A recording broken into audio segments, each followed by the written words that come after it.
People who actually ended another human being? What was it like? My son had just been born a few days before and I had taken some time off of work to be at home. We'd gotten some snow that I didn't bother to clear and I didn't even check the mail. Just hung around the house enjoying life as a new parent with my wife and our baby. At about 3 a.m., my son woke up.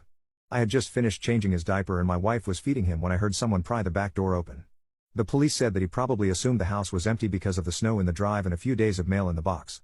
I loaded my handgun and waited near the top of our stairs in the dark, hoping that he would just steal the TV or something from the first floor and leave.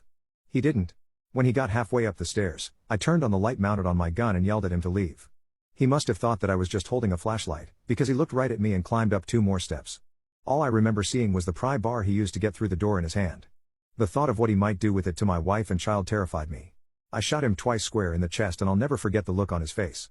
It was like he was surprised at first, then horror when he looked down and saw the bleeding. I remember taking the first shot and thinking that I missed because he just froze there. After the second was when I could clearly see the bleeding.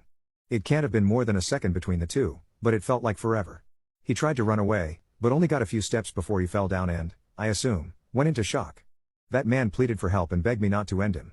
I remember sitting on the top step with the gun still aimed at him and just sitting there shaking and watching a man bleed out halfway down my staircase. I have no idea how long he lived. It felt like hours, but my wife tells me that the police were at our house in 10 minutes.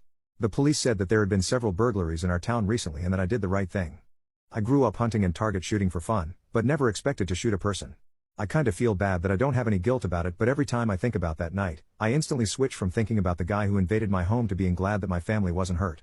The worst part is that now any little noise at night has us both awake. I've had an alarm installed and got a dog, but still have trouble sleeping.